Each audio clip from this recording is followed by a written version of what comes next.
Good morning, Your Honors. May it please the Court? I am Ida Rodriguez, and I represent Victoria Martinez, the appellant in this case.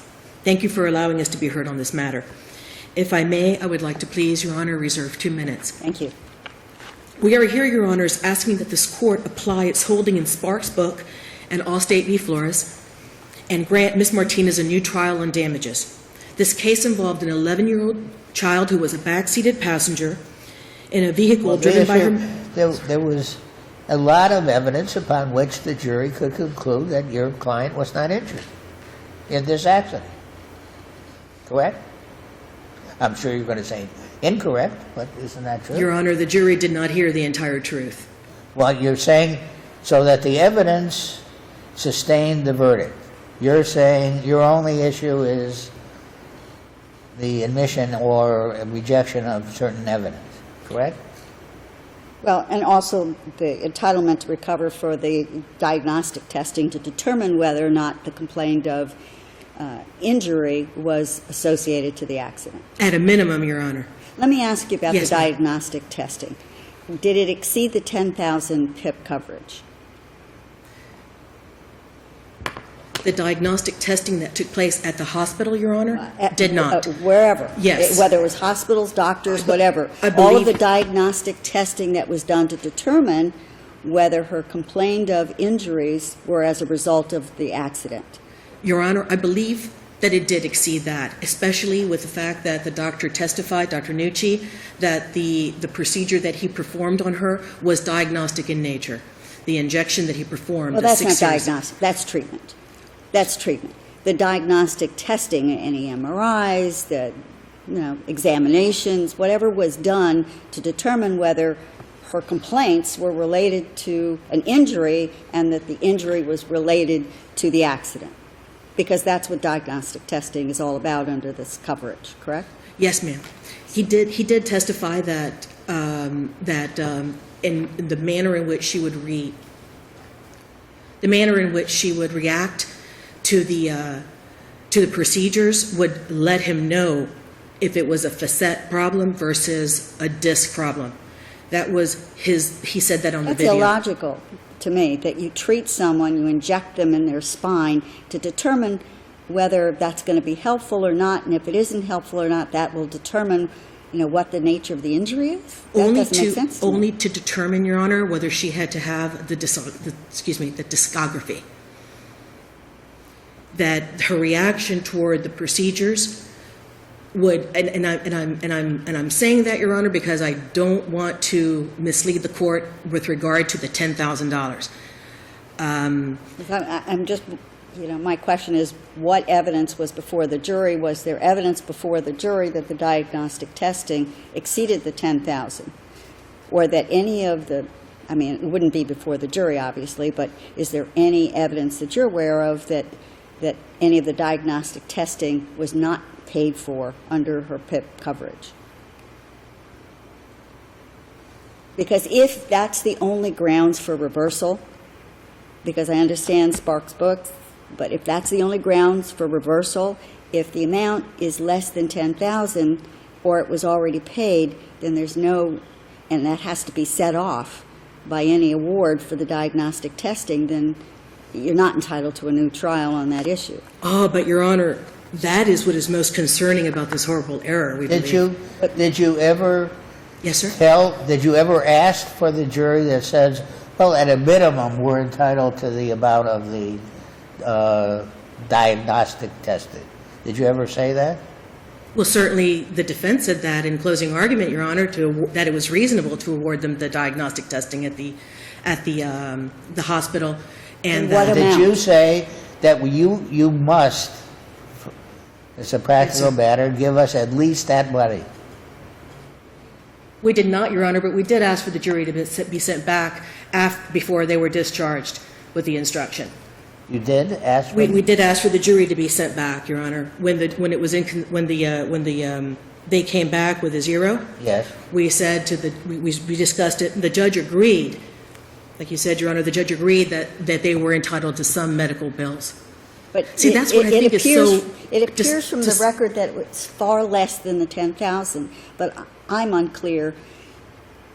as to whether there was any evidence as to the amount that you were requesting for the diagnostic testing. To the jury, Your Honor? To the jury. We did not ask for, we did not ask specifically regarding the diagnostic testing. Once the jury asked the question. So how much do you claim was actually spent for the diagnostic testing? And I'm not talking about the injections, exclusion of the injections. I don't see that as No. diagnostic testing. There's no evidence one way or the other of it.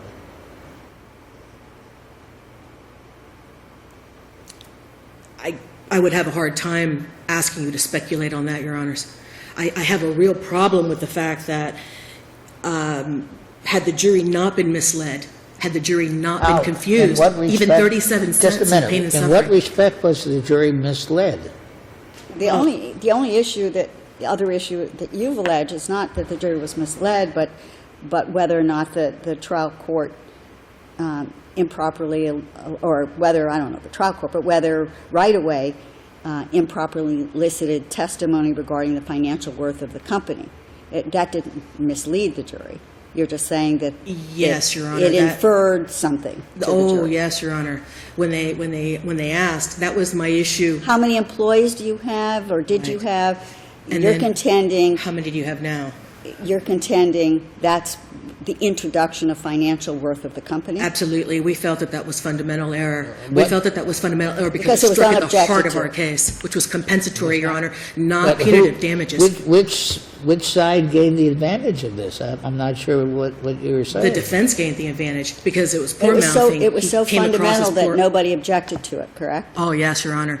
Nobody objected to it, and But it was fundamental. I feel it was because it struck at the heart of our compensatory damages case. We didn't The argue punitive. heart of your compensatory damages case was how, if and how much your client was injured. That's your compensatory damages. Your Honor, the issue This of is the issue of punitive the- damages does not, we didn't even claim punitive damages.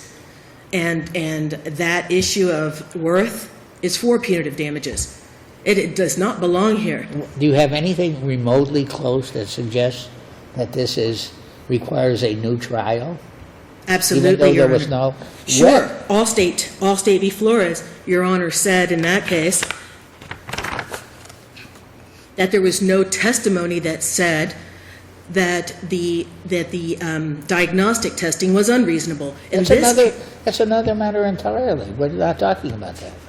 In this case, Your Honor, even the What does that defense... have to the do with the mere- number of employees? The mere testimony or question, how many employees did you have and do you have, you're contending that question and answer as to how many employees he had completely put the issue of financial worth of the company in front of the jury, and that it was so fundamental that it requires an entirely new trial without an objection. Yes, ma'am. Yes, ma'am, And because... so Judge Schwartz is asking you, what's your best case that you can cite to that would support your position that entitles you to a new trial?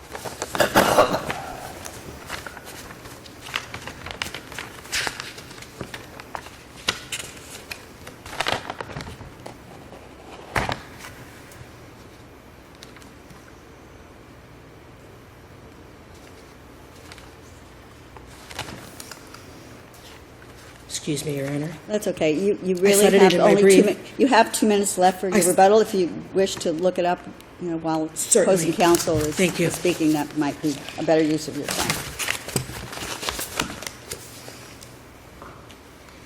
May it please the Court, I'm Warren Klavnik on behalf of the defendants below. I'm going to rely on my brief for all the other issues in the case, which I believe are unpreserved, and some of them invited error, if error at all, and certainly none of them are harmful. With regard to the jury verdict, yes, it's unusual in a case that you would have admitted liability and a zero verdict. But there's a number of reasons in this Well, it case. wasn't admitted liability. It was admitted negligence. Admitted negligence, and you're right. You're right. I understated my argument a little How bit. much, what evidence was introduced as to the amount of all of the diagnostic testing? I'm looking at Plaintiff's Exhibit 10, which is a list of their past medical expenses. And the ambulance was $422. The emergency room was $3,000. and I have a list for Kendall Regional Radiology, which I presume is either the x-rays, probably the x-rays done at the time, which is $115. So we're under $4,000 in the initial ER visit and the x-rays associated with that. Right, and that was covered by PIP. It's under the 10,000. So they're Correct. not out of pocket anything, and then they didn't bring a lawsuit until many years later. That's right. And it's our position that in a case like this, what they would be entitled to is the ambulance and the emergency room visit to get checked out. And they did that, and although it was a serious crash, she was fine, thankfully. Went to a couple of massage sessions, which is not diagnostic testing, and they did nothing for 6 years when Dr. Nucci did his thing. She had a fracture and got no money. She did not even have a fracture. She did not have a She did not. She had nothing. She did not have a fracture. MRIs are normal. There's the evidence from the defense expert, Dr. Hyde, was not only that there's no permanent injury, she wasn't injured. There was no injury in this case. So, and that I think I need to clarify something else in cases like this. I think this court's decision in Leal versus waterproofing systems and a few others indicate that in a case like this, really the verdict is severable. There's no reason to disturb the verdict to the extent it found no injury as a result of this accident. I mean, if she was entitled to a new trial, it would be only as to the diagnostic testing. Exactly right. But there's no evidence in this record that it exceeded the 10,000. None. And in fact, they did go sidebar when the jury came back, and counsel did say there's a problem with this verdict. And initially, the judge did say, you're right, why isn't there medicals? And this wasn't an off-the-cuff ruling. This was discussed, and the judge said, well, didn't PIP pay the hospital? And they said, yes, it was $3,000, it was paid. So and the judge specifically said, well, then she wouldn't get it anyway. Do you really want to do a new trial? And I think counsel said, yes, we would, but the judge clearly realized that that's pointless and discharged the jury. So, if there would be a new trial in this case, it would be limited to an amount that we all know is going to be set off. We can go through that futile exercise, but I think the issue here is, was there an abuse of discretion in denying that relief, or was the plaintiff prejudicially harmed by the denial of that relief? And I think the answer to both questions is no. So I would ask, unless there's no questions, that this court affirm the defense verdict here. And again, there are other issues raised here. I've indicated I'd rely on my brief, but if the court does have any questions, I'd like an opportunity to address those. I see there's none, so again, I would just ask the court affirm. Thank you. Thank you. And you have 2 minutes remaining for rebuttal. Yes, Your Honors. Your Honors, counsel brought up again that the 6 years with nothing, and that is upsetting, because the court did not allow us to discuss what was going on within those 6 years. So the fact that was not allowed, and it's not in the record, therefore I can respond to you within 24 hours if you have that question as to what my problem is. That wasn't alleged as an error in the trial in the brief, so I don't think Right, it's Your probably Honor. before us.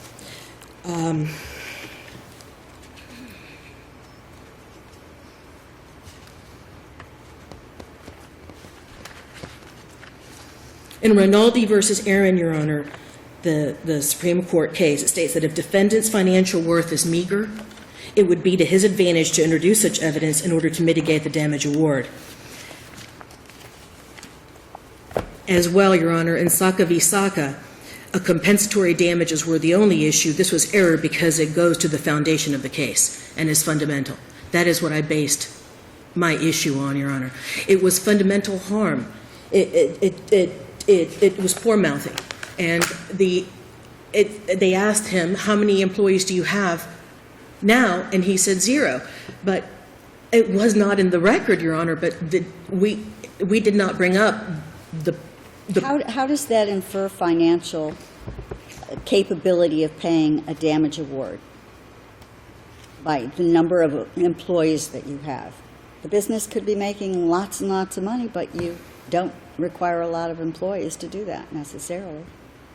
We know that the jury asked whether or not he was the only owner of the company. What? The jury asked, was he the only owner? Was he the only owner of the company? So why would that have anything to do with the ability to collect on a damage award? I mean, you may have insurance. There are many ways that you could pay a substantial damage award if one was awarded. I mean, why would Why would the number Now, of the cases that employees you're talking about have any- are ones in which they ask for $1 million and they get $10,000, and they say the jury was undoubtedly influenced by the fact that this poor schnook, who is the defendant, can't pay $1 million. This has nothing to do with that. This is a case in which the jury found there were no injuries.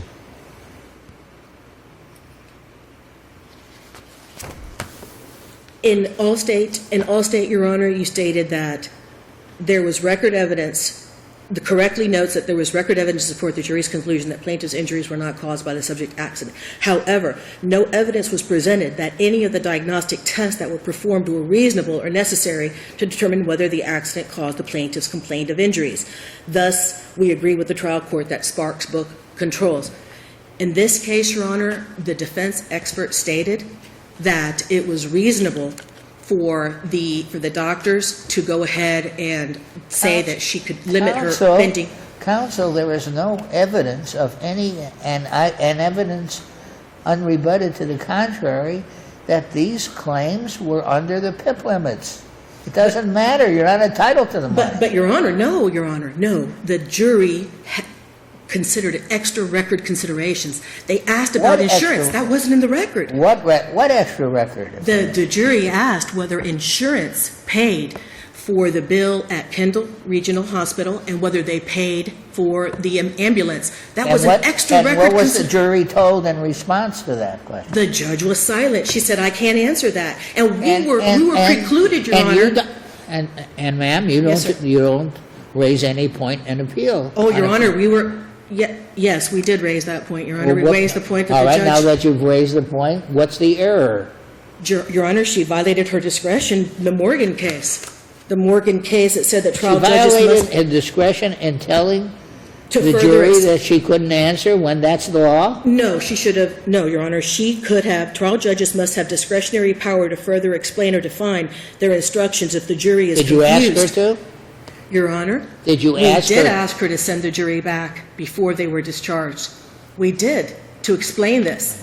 Yes, Your Honor, we did. In fact... But not at the time they asked the question. It was after the verdict you wanted the judge to then advise them further. Wasn't that a little untimely?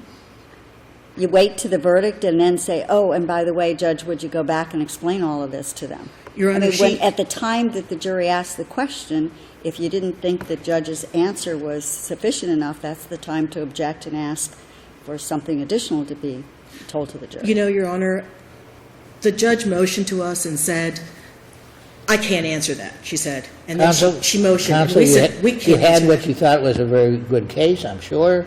There was offers of settlement both ways, right? Yes. And you lost the case. These things happen.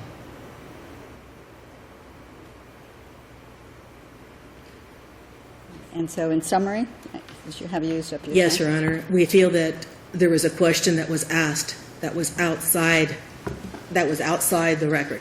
I mean, excuse me.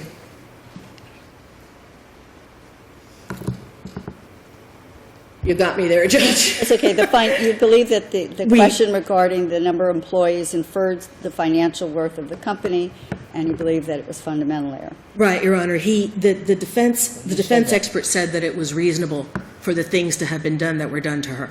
He said that.